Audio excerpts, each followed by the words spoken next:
So, sarado yung light rail ngayon kasi naglilinis sila. Maintenance day yata ngayon kasi pati yung trains tsaka yung metro medyo may mga closures din eh. Pero ang ipinunta natin dito ay itong Isho Cafe.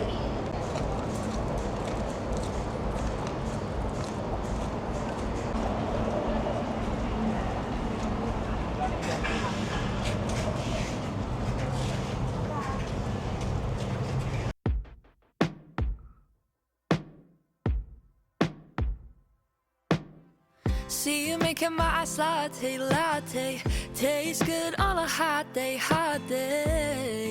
But summer's over now. It's cold out, time to pull out the sweater. Order chart cause it's time for fall weather. Hopefully I won't have to see heaven now. Open the door, you say welcome in. Hopefully I get to see you again. But you're moving to Oregon. Well, it's kind of fun to play pretend. Parents say you're my coffee shop boy. Kind of strange, but I hope you enjoy all the attention. So, that anniversary na isa kong tita bukas. Sasama-sama kami ng mga pinsan at mga anak niya. Tsaka ng isa kong tita dito. So, naisip ko, magdadala ako ng fruit salad.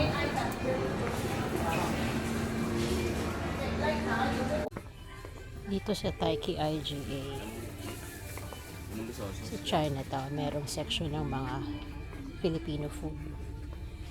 So, naghahanap ako ng nata de coco.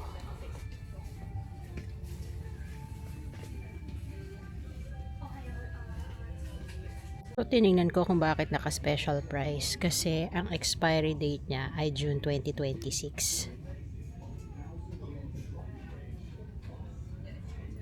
Meron na din dito garlic pepper beef, pork longganisa, skinless beef tapa, pork tocino. Nakita ko lang yung label pero hindi ko nakita yung actual na tocino. Tatatakpan yata na itong skinless longganisa.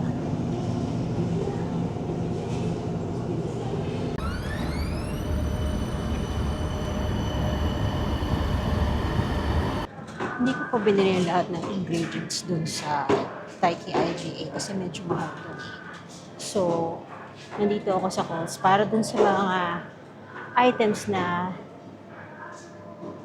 pwede ko naman bilhin dito, gaya ng condensed milk at saka yung heavy cream kasi ang Coles meron sila nung sarili nilang brand na mas mura kaysa dun sa Nestle, sa Carnation. So, that's what we're getting here.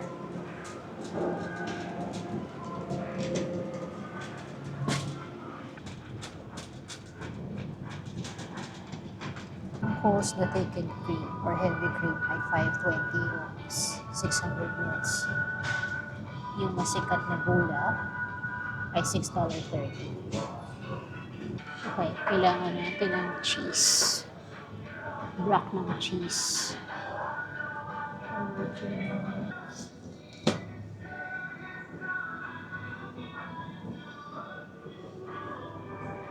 First things first, i-drain natin tong napakalaking Del Monte Fiesta Fruit Cocktail. It's in heavy syrup. Yan, nakalagay dito. So, hindi ko isa-save yung syrup niya. Kasi usually, pag yung light syrup lang, ginagawa ko siyang juice.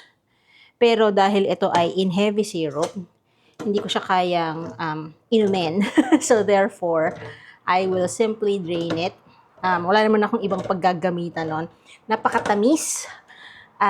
It's like a diabetes in a can. So, we won't do that. Ito na siya. So, ibubuhos ko na lang siya dito.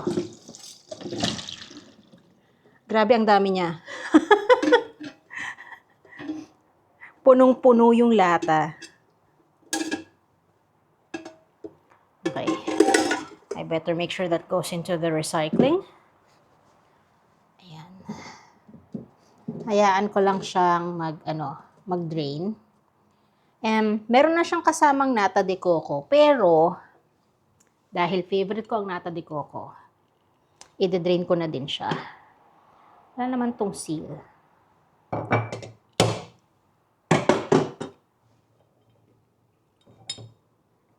Ba, himala. Dapat nag-pop yun Isa pa. Pag nilalagyan mo ng dent yan, yun, narinig yan, nag-pop. That means ready na siya. Okay. And drain that as well. Ayan. Walang sayang, walang tapon. Okay. And I'm gonna leave that to drain. Ito, lilinisin ko to para ma-reuse. Okay, meanwhile, dito naman tayo. We'll mix. Parang kailangan ko ng mas malaking bowl.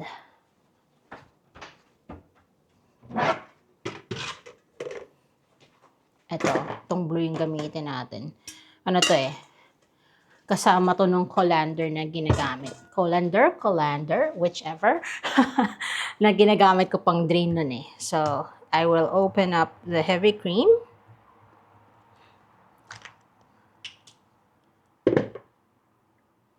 Pour that down there. Wala dapat masayang. And then, yung condensed. So, 600 ml na thickened cream or heavy cream. And 400 grams ng thickened condensed milk. Sweetened condensed milk pala, hindi thickened condensed milk. And just let all of that drip.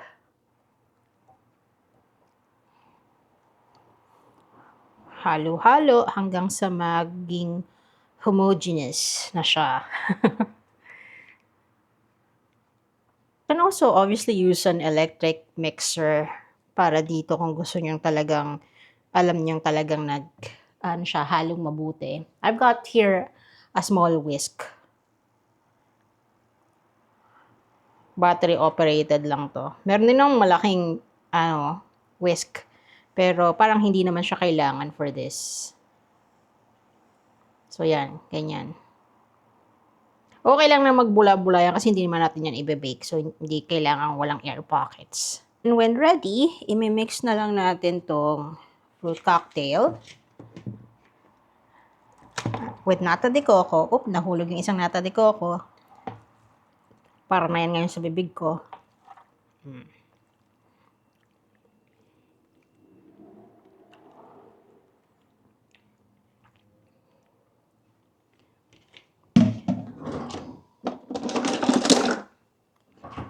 And then we mix. Natatandaan ko nung bata ako. Pinag-aagawan namin magkakapatid yung mga cherry na yan. Kasi iilan lang yan dun sa can, 'di ba? Nag-uuna kami, akin yung cherry. Tapos pagkain mo, lasang gamot. Nakaka-lurky. Ayan. So, hahaluin lang natin siya to make sure that everything is covered with the cream and the condensed milk. And then, we will refrigerate it kasi mas masarap siya kung malamig. Now, let's not forget about the cheese. Hindi ko alam kayo kung naglalagay kayo ng cheese sa... Ano ba to? Ay, mabuksan. Naglalagay kayo ng cheese sa inyong salad. Pero nakatikim ako before ng merong keso and I was like, pwede pala yun. So, we're just gonna cut this really small.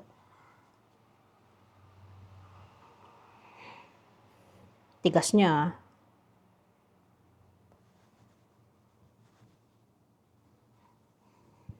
Kailangan ng lakas. Lumalaban yung keso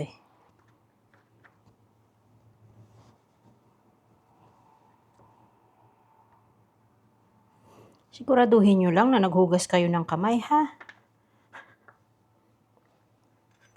Yan, yung mga size na gusto natin, yung mga ganyan lang. Yung hindi mo masyadong mararamdaman kapag ka nakagat mo. Tapos bigla ka magugulat, ay, may keso. What? Ayan, nalagay ko na yung buong bloke ng cheese. Akala ko konti lang yung cheese na nabili ko. Ang dami rin pala. At ang hirap niyang paliit-liitin. Kasi lumalaban. But that's okay. We will mix that. Mix. Sana walang matapon at masayang. Dahil clumsy ako. Okay, so itong malaking container ay para sa family gathering namin bukas. Ito ay para dito sa bahay at ito naman ay dadalhin ko sa office kasi meron akong dalawang office mate. Yung isa ay Filipino pero dito lumaki. Yung isa ay Singaporean Vietnamese na dito pinanganak. And then yung isa ay pure white Australian. So yung Singaporean Vietnamese saka yung Pinoy, nakakain na sila ng fruit salad and they were like raving about it. Tapos sabi naman ng hindi maintindihan ng Australiana, hindi niya magets yung idea ng fruit with cream and condensed milk. So sabi ko sa kanya, don't knock it till you've tried it. And then I said, the next time I have time to make some, I will bring some so you can try it. Medyo skeptical pa siya but we will see kung ano magiging reaction niya. I'm not gonna film that because I don't think she wants that. Pero I'll just, I'm pretty sure she's gonna like it but we will see. And now, we wash the dishes.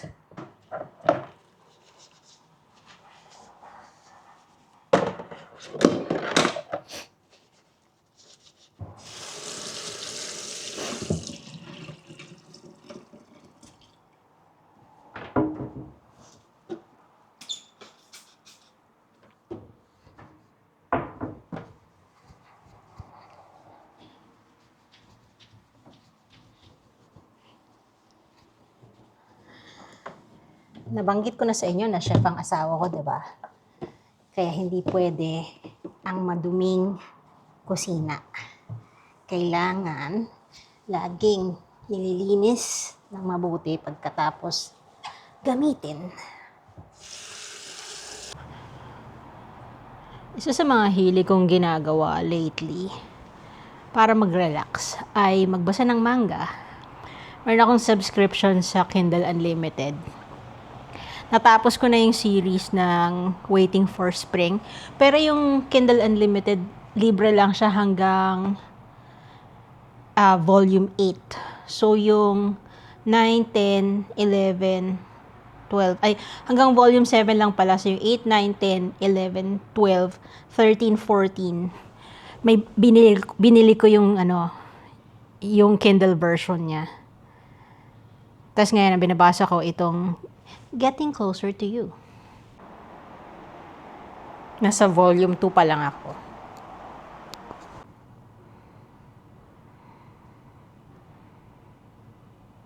So, si Mister ay gumawa ng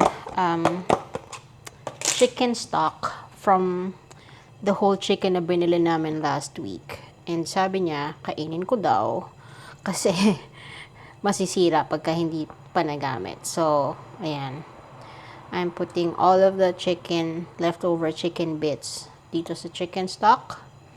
Tapos, meron akong prawn and pork wonton na binili kanina dun sa supermarket. Hindi ko alam kung bakit ang daming ganito. So, kanina nasa Asian market ako, bumili ako ng prawn and pork wonton. Hilaw pa siya. Kita niyo naman dun sa wrapper niya, 'di ba? Naglagay ako ng 5 dito habang pinapakulo ko yung chicken stock. And then pag kumukulo na siya, maglalagay ako ng instant ramen noodles. Ayan, kumukulo na siya, so pwede ko nang ilagay yung noodles. Kalahati lang kasi mapagpanggap ako eh. Nagda-diet ko, no? Ayan. Ayan ko lang siya dyan.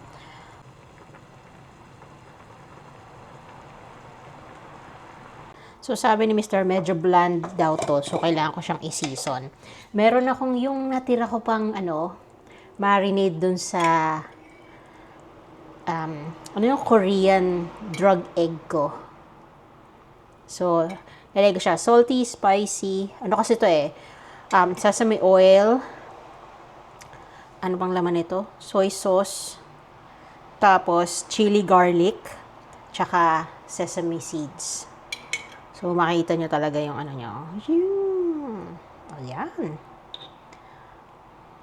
O, diba? Tsaka nagkakulay. Hindi na maputla. Kain na tayo. Itadakimasu.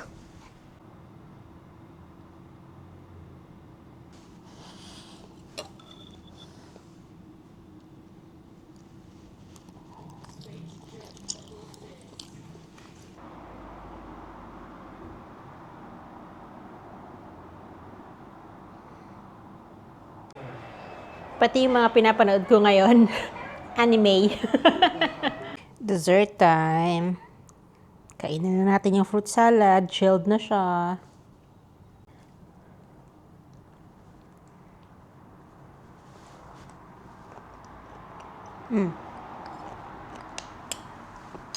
Sakto yung lasa. Hindi masyadong matamis. At yung keso, buti na lang nilagyan ko siya ng keso.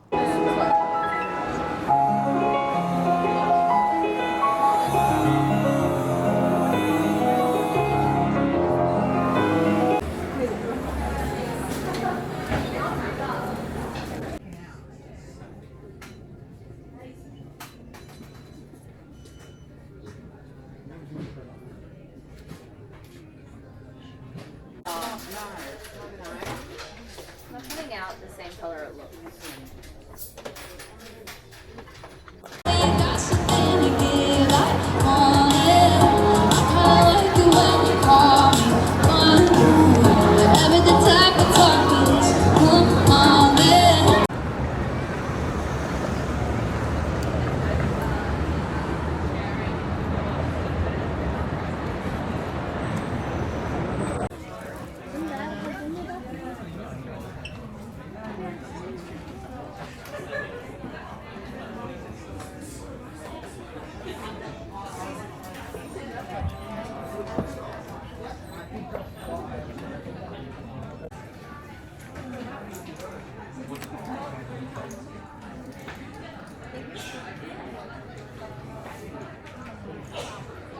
So, nag-decide akong mag-McDonald's. And grabe, sobrang chaotic.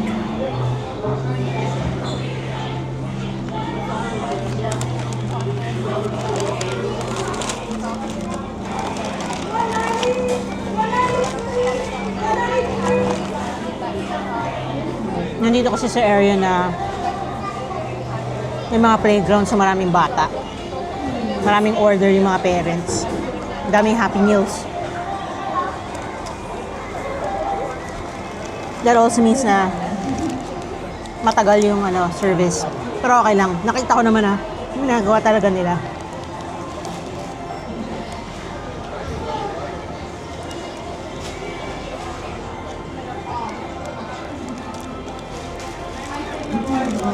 Meron kasi akong reward points na 2 hash brown tsaka McFlurry na $5 lang.